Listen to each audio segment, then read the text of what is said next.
Hi everyone, it's Lisa from SuttonsDaze. Today is day 16, the 16th of September. Okay, September being National Preparedness Month. Every day this month we're going to bring you a video to try to inspire you to become a little bit more prepared in your everyday life. Today we're going to talk about clothing. So, clothing for preparedness, what could that possibly mean? Well, when you're living in a four-season area like we are here, okay, you have to be prepared not only for the heat, you also have to be prepared for the extreme cold, and then everything in between, including wet, you know. This is not super difficult, but it's also not really easy because there's a point where a lot of us go, I don't really need all of this stuff. We're trying to reduce the amount of stuff in our homes, right? But when I find a really great deal on a pair of winter boots that are my size or Phil's size, well, we both wear the same size. When I find a really great deal on a winter coat or, you know, some kind of outerwear, when I find a really great deal on shorts or tank tops, okay, or anything like that, things that I know for sure we always wear, I have trouble passing them up because what if one day something happens and I can't go get them? Okay, whether it's financial or whether it's some kind of major event, Phil is prepared with coats for just about everything possible because I'm constantly finding coats for him. So it's a really great idea to pick up extra when you can. Now, I'm not talking about becoming a hoarder. You know, you don't want so many that you know you'll never get through, but I'm going to do Phil, for example, okay? He has a jean jacket. He has a lined jean jacket. He has a leather coat.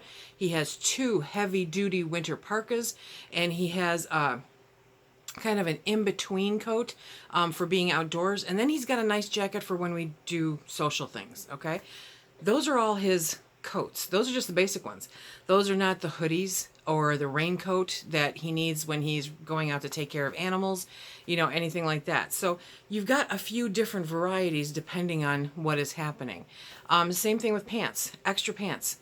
I go to thrift stores. If I find his size, I'm going to pick them up because while I'll go out and get him new pants, I also want those thrift store ones that he can beat up when he's doing wood or when he's taking care of the animals or whatever he does that he gets them so unbelievably dirty.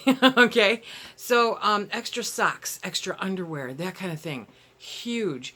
Now, storage is an issue sometimes, so if you have a way that you can store them in a Rubbermaid tote in a closet, you know, or in the bottom of underneath the bed, you know, those totes that fit underneath the bed someplace, and you know they're there, they're extras, they're just in case if one wears down. Like one winter, his zipper broke, and luckily, he had another coat to go and take its place until we could get that zipper repaired.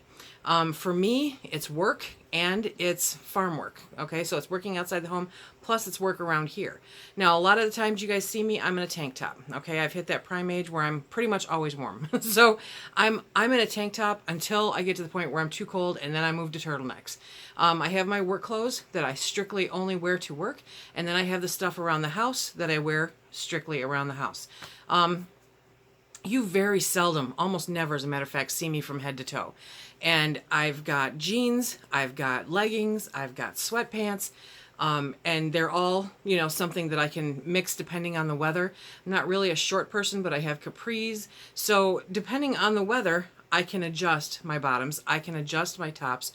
I hoard sweaters, I do. I hoard sweaters, okay? I've got the most amazing collection of sweaters because when I get cold, and I don't like being cold.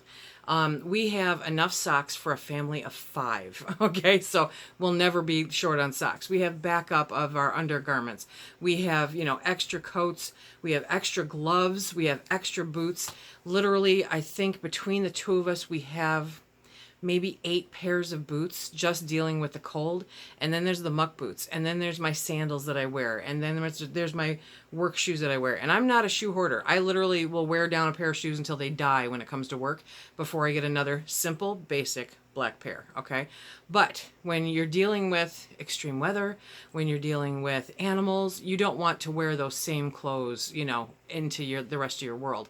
So I strongly encourage, if you can, to stock up on extra clothes, t-shirts, tank tops. If you can, undergarments like long underwear for the cold. What do you do in the super warm heat? What do you have extra, or what should you have extra for when you're living in those really warm climates like Texas or wherever?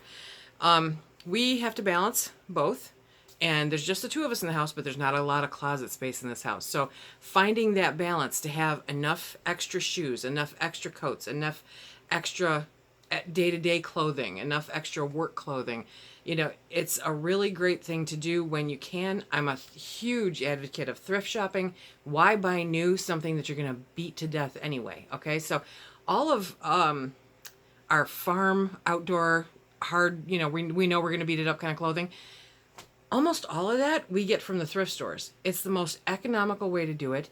They last just as long, and when you spill paint or a pig knocks you over or you rip it on part of the fence, you're not mad because it's brand new or, fairly new. So if you can, if it's something that you're able to do, I strongly recommend making sure that you pick up extra clothing. Now, in any of your kits, in your get home kit, in your 72-hour kit, any of those kits, in your car, you want extra socks, warm socks. You want an extra pair of shoes. Depending on the weather, I'll have sandals or I'll have boots. You want an extra jacket if possible. I almost never wear my winter coat, but I always have it in my car just in case I break down and I need it. So these are different things that you need to take a look at and figure, okay, what are my circumstances? What's unique to me? What can I do to have extra necessary clothing? I'm not talking a full wardrobe, just extra necessary clothing in case of emergencies. So I hope this is helpful. Please leave me a comment in the comment section below. Let me know what kind of things you do to make sure that you're stockpiled on just a few extra clothing, a little bit of extra clothing, a few pieces here and there that for sure you'll get around to using, that you don't have to worry about size, you don't have to worry about any of that fun stuff, but in case of emergency, just in case of an emergency. I really appreciate you guys joining me on this. Hopefully the internet will be back up at the house here shortly and I can bring these back up into the morning. Remember, if you like what we do here, please hit that like, subscribe, and share. Check us out on Instagram and Facebook. And until the next time, be safe. Bye-bye.